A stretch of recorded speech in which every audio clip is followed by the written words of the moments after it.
आषाढी वारीनिमित्त लाखो वारकरी ज्ञानोबा तुकोबांच्या जयघोषात पंढरपूरच्या पांडुरंगाच्या दर्शनासाठी मार्गस्थ झाले असून विविध पालख्या देखील पंढरपूरमध्ये दाखल होत आहेत. महाराष्ट्राच्या आराध्य दैवत विठ्ठलाच्या चरणी नतमस्तक होण्यासाठी भक्तांचा जनसागर पंढरपूरकडे ओघाने जातो आहे.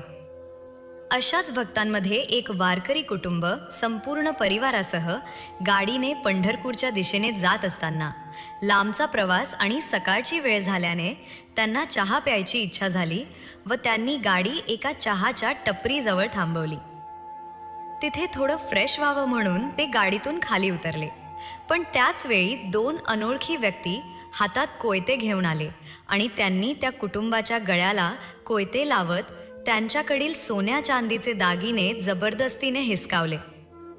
हे करत असतानाच त्यांची नजर त्या कुटुंबातील एका 17 वर्षीय मुलीवर गेली व त्या दोघांनी तिला उचललं आणि अंधाराचा फायदा घेत तिला आडबाजूला नेलं व तिच्यावर अमानवी कृत्य केलं.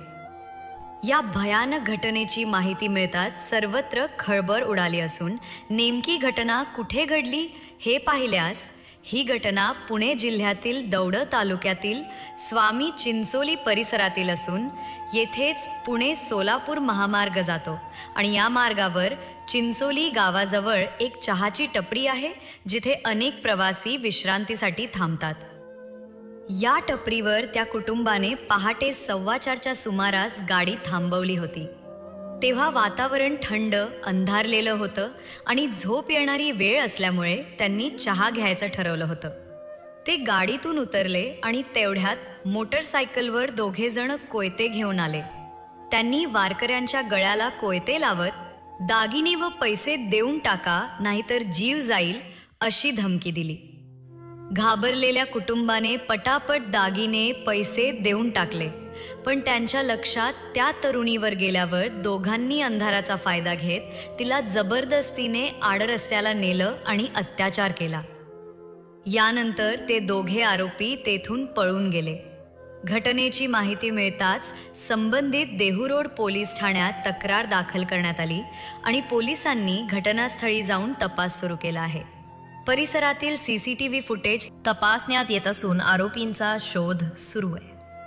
ही घटना केवळ एका वारकरी कुटुंबावर अन्याय नसून संपूर्ण समाजाच्या श्रद्धेवर आघात करणारी आहे. लाखो भाविक पंढरपूरकडे जात असताना अशा प्रकारे एका पवित्र यात्रेच्या दरम्यान अशा प्रकारची भयंकर घटना घडणं म्हणजे संपूर्ण महाराष्ट्रासाठी मोठा धक्का आहे.